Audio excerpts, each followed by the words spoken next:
আসসালামু আলাইকুম। আজ ১৬ ফেব্রুয়ারি ২০২৫ রবিবার।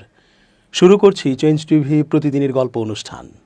দর্শক, আপনাদের সঙ্গে রয়েছি আমি এস জে রতন। শুরুতেই সংবাদ শিরোনাম। শিগগিরই ভারতে গ্রেপ্তার হবেন হাসিনা। ছাত্রদের রাজনৈতিক দল নিয়ে বিভেদের আশঙ্কা। বিএনপি সঙ্গে দূরত্ব নেই বললেন জামাত আমির।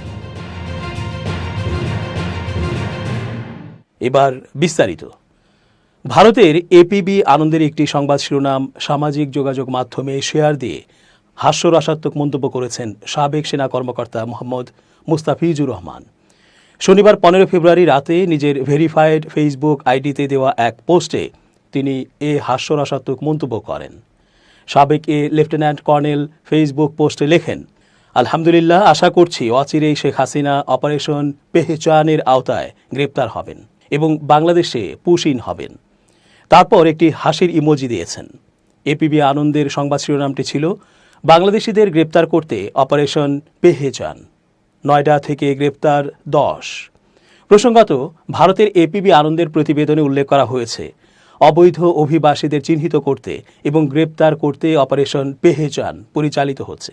এই অভিযানের অংশ হিসেবে নয়ডা থেকে ১০ জন বাংলাদেশিকে গ্রেপ্তার করা হয়েছে। উল্লেখ্য, ছাত্র জনতার গণ অভ্যুত্থানে গত ৫ আগস্ট প্রধানমন্ত্রীর পদ থেকে ইস্তফা দিয়ে ভারতে পালিয়ে যান শেখ হাসিনা। এরপর থেকে তিনি দেশটিতে অবস্থান করছেন। জুলাই গণ অভ্যুত্থানে পরিচালিত হত্যাকাণ্ড এবং গুমের ঘটনায় জড়িত থাকার অভিযোগে ক্ষমতাচ্যুত প্রধানমন্ত্রী শেখ হাসিনার পাসপোর্ট বাতিল করা হয়। পাসপোর্ট বাতিলের বিষয়ে কিছুদিন আগে সাংবাদিকদের এক প্রশ্নের জবাবে প্রধান উপদেষ্টার উপপ্রেস সচিব মোহাম্মদ আবুল কালাম আজাদ মজুমদার জানিয়েছিলেন, ভারত সরকার এ বিষয়ে জানে এবং সেজন্য ট্রাভেল ডকুমেন্ট ইস্যু করা হয়েছে। সাম্যের আওয়াজ তুলে শুরুতেই বিভাজিত ছাত্র আন্দোলনের নেতারা। শীর্ষ পদ নিয়ে জাতীয় নাগরিক কমিটি ও বৈষম্য বিরোধী ছাত্র আন্দোলনের অন্দরে চলছে অনাস্থার সুর।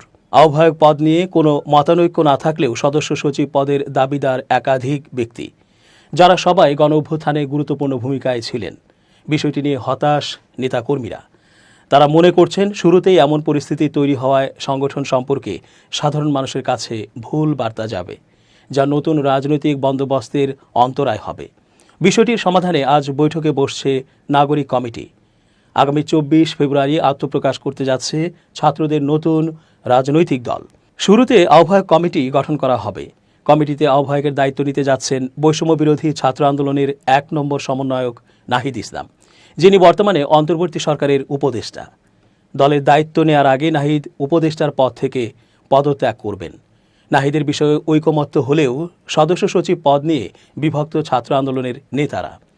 একটি অংশ চাইছে নতুন দলের সদস্য সচিব হবেন ডাকসুর সাবেক সমাজসেবা সম্পাদক আখতার হোসেন, যিনি জাতীয় নাগরিক কমিটির বর্তমান সদস্য সচিব। আরেক অংশ চাইছে আন্দোলনের অন্যতম আরেক মুখ আলী আহসান জোনায়েদকে। তিনি বর্তমানে নাগরিক কমিটির যুগ্ম আহ্বায়কের দায়িত্বে রয়েছেন। এছাড়াও এ পদের দাবিদার রয়েছেন আরও দুজন। তারা হলেন নাগরিক কমিটির আহ্বায়ক নাসিরুদ্দিন পাটোয়ারি ও মুখ্য সংগঠক সার্জিস আলম। আখতার ও জোনায়েদের মধ্য থেকে কেউ এ পদে না আসতে পারলে এদের নাম বিবেচনায় রাখা হয়েছে। আবার আখতার জোনায়েদ দুজনের কাউকে চান না এমন একটি অংশও রয়েছে নাগরিক কমিটিতে, যারা নাসিরকে এ পদে দেখতে চান। এছাড়াও উপদেষ্টা মাহফুজ আলমের অনুসারীরা চান এ পদে মাহফুজের বড় ভাই সাবেক ছাত্রদল নেতা মাহবুব আলম মাহিরকে।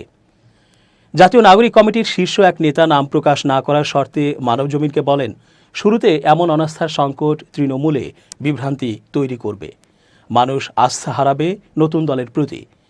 আমরা চাই গণতান্ত্রিক প্রক্রিয়ায় নেতৃত্ব নির্বাচিত হোক, কিন্তু কেউ কেউ এ পদে একমাত্র নিজেই যোগ্য বলে ধরে নিচ্ছেন, যেটি ঠিক নয়। তিনি বলেন, ইনক্লুসিভ পলিটিক্স করতে এসে পদের জন্য গো ধরে বসে থাকা কোনো সংগঠনের জন্য সুখকর নয়।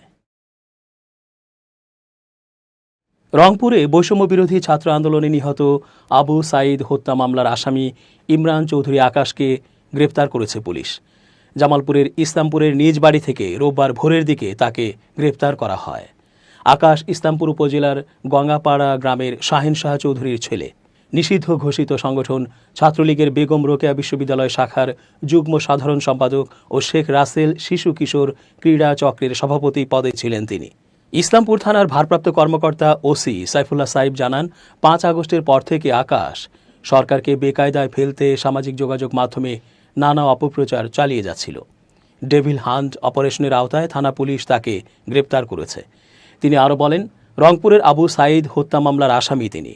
সন্ত্রাস দমন আইনের মামলায় তাকে জামালপুর আদালতে তোলা হয়েছে বলেও জানান পুলিশের এ কর্মকর্তা। মার্কিন প্রেসিডেন্ট ডোনাল্ড ট্রাম্পের সামনে নরেন্দ্র মোদীর হাত পায়ে শেকল পরিয়ে ভারতের একটি শতবর্ষী ম্যাগাজিন ব্যঙ্গচিত্র ছেপেছে। তামিলনাড়ুর সাপ্তাহিক পত্রিকা ভিকাতানে কার্টুন ছাপা হয়। এরপর থেকে ওই ম্যাগাজিনটির ওয়েবসাইট ব্লক করে দেওয়ার অভিযোগ উঠেছে। এই ঘটনায় ভারতে তোলপাড় শুরু হয়েছে। ক্ষমতাসীন বিজেপি ম্যাগাজিনটির বিরুদ্ধে অভিযোগ জানানোর পরই ওয়েবসাইট ব্লক করে দেওয়া হয়েছে। রোববার এপিপি আনন্দের এক প্রতিবেদনে জানানো হয়েছে। ঘটনার পর মোদী সরকারের বিরুদ্ধে সংবাদ মাধ্যমের স্বাধীনতা খর্বের অভিযোগ তুলছেন বিরোধীরা। এবিপি আনন্দ জানায়, যুক্তরাষ্ট্র থেকে যেভাবে হাতে হাত করা, পায়ে বেড়ি পরিয়ে ভারতীয় অভিবাসীদের ফেরত পাঠানো হয়েছে তার নিন্দা করার পরিবর্তে আমেরিকা সফরে গিয়ে মোদী যেভাবে ডোনাল্ড ট্রাম্পের সঙ্গে দেখা করেন তা নিয়ে 13 ফেব্রুয়ারি একটি কার্টুন ছাপে ভিকাতান পত্রিকা। সেখানে দেখা যাচ্ছে ট্রাম্পের সামনে শেকলে হাত পা বাঁধা অবস্থায় মোদী বসে রয়েছেন। কার্টুনটি সোশ্যাল মিডিয়ায় দ্রুত ছড়িয়ে পড়লে তামিলনাড়ু বিজেপির পক্ষ থেকে বিষয়টি নিয়ে অভিযোগ জানানো হয়। রাজ্য বিজেপির সভাপতিকে আন্নামালাই জানান, প্রেস কাউন্সিল অব ইন্ডিয়ার চেয়ারপারসনের সঙ্গে দেখা করে অভিযোগ জানিয়েছেন তারা। পাশাপাশি তথ্য ও সম্প্রচার মন্ত্রণালয়ের প্রতিমন্ত্রী এল মুরুগানের সঙ্গেও দেখা করে ভিকাতান ম্যাগাজিনের বিরুদ্ধে কড়া ব্যবস্থা নেওয়ার দাবি জানিয়েছেন। এরপর থেকে ম্যাগাজিনটির ওয়েবসাইটটি আর খোলা যাচ্ছে না। ভিকাতান ম্যাগাজিন বিবৃতি দিয়ে জানিয়েছে, কী কারণে ওয়েবসাইট বন্ধ করে দেওয়া হলো তার নির্দিষ্ট কারণ জানার চেষ্টা চলছে। কেন্দ্রীয় সরকারের কাছে বিষয়টি উত্থাপন করা হবে বলেও জানানো হয়। বিবৃতিতে আরও বলা হয়, 1 শতকেরও বেশি সময় ধরে মত প্রকাশের স্বাধীনতার নীতি মেনে কাজ করে এসেছি আমরা বরাবর বাক স্বাধীনতার পক্ষে ছিলাম এবং আগামী দিনেও থাকব। বিষয়টি নিয়ে সোশ্যাল মিডিয়ায় সরব হয়েছেন তামিলনাড়ুর মুখ্যমন্ত্রী ডিএমকে নেতা এমকে স্টালিন। তিনি লেখেন, ভিকাতান এর ওয়েবসাইটটি অচল করে দেওয়ার ঘটনা অত্যন্ত দুঃখজনক। 100 বছর ধরে সাংবাদিকতা করছে তারা। মত প্রকাশের জন্য সংবাদ মাধ্যমকে ব্লক করে দেওয়া গণতন্ত্রের জন্য শুভ নয়। বিজেপির ফ্যাসিবাদী আচরণের পরিচয় এটা। অবিলম্বে ওয়েবসাইটটি চালু করতে অনুরোধ জানাচ্ছি। ডিএমকে নেত্রী কানিমোঝির বলেন, সংবাদ মাধ্যমের মুখ বন্ধ করা গণতন্ত্রের টুটি চেপে ধরা এক জিনিস। শতবর্ষের ভিকাতানের ওয়েবসাইট বন্ধ করে দেওয়া মত প্রকাশের স্বাধীনতার পরিপন্থী। অবিলম্বে ওয়েবসাইটটি পুনরায় চালু করার ব্যবস্থা করতে হবে কেন্দ্রীয় সরকারকে। আসুন একজোট হয়ে সংবাদ মাধ্যমের স্বাধীনতার জন্য সরব হই।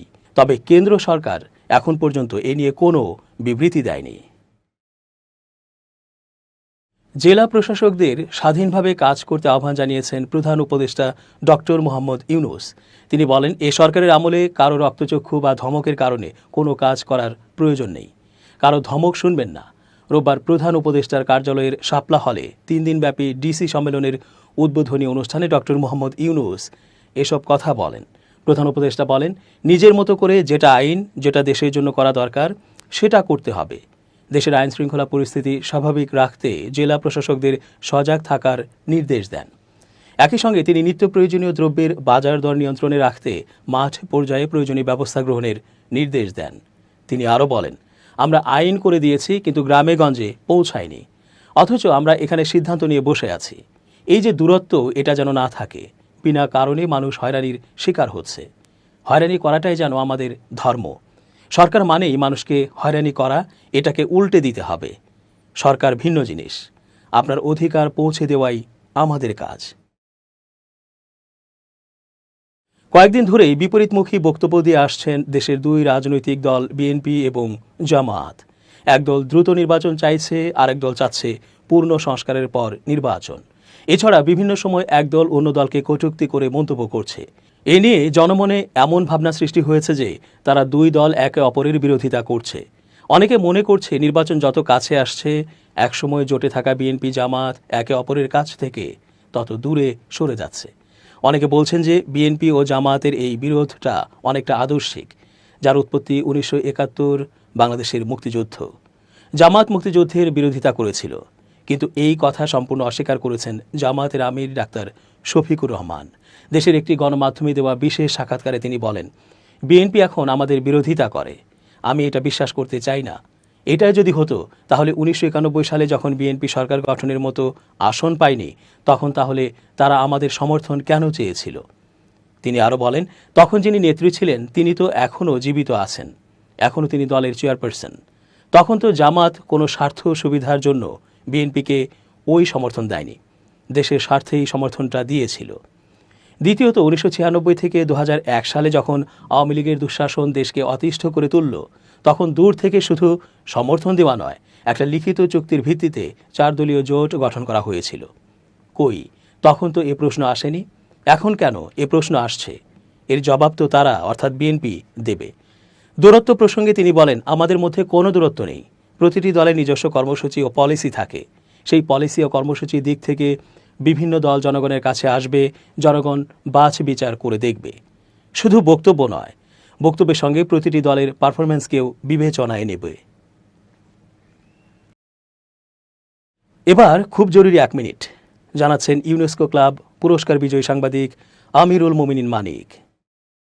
খুব জরুরি 1 মিনিটে প্রত্যেককে আমন্ত্রণ।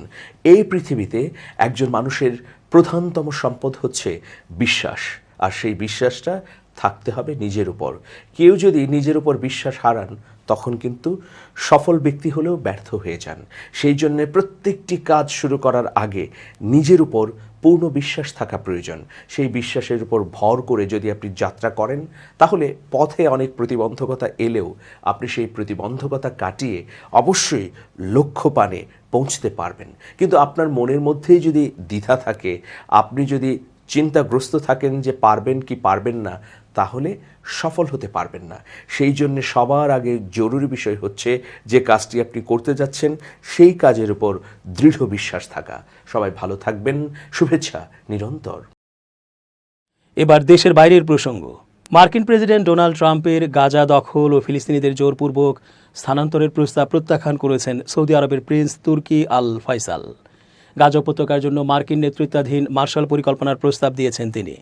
মিউনিখ নিরাপত্তা সম্মেলনে বক্তব্য রাখার সময় সাবেক এই সৌদি গোয়েন্দা প্রধান ট্রাম্পের প্রস্তাবকে অকার্যকর বলে উড়িয়ে দিয়েছেন এবং এর পরিবর্তে ওয়াশিংটনকে গাজার পুনর্গঠনে সহায়তা করার আহ্বান জানিয়েছেন।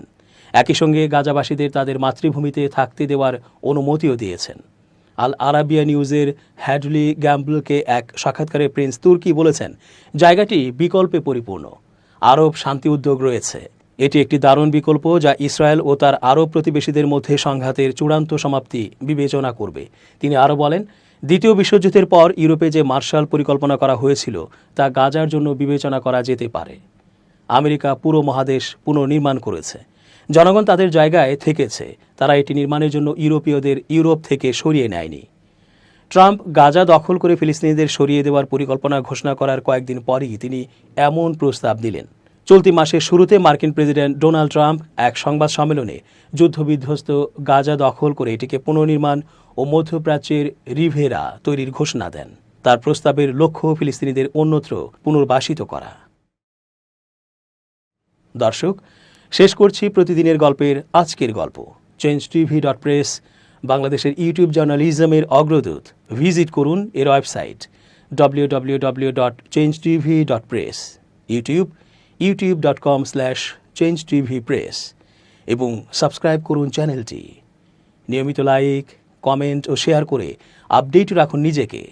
ভালো থাকুন, নিরাপদে থাকুন, শুভেচ্ছা নিরন্তর।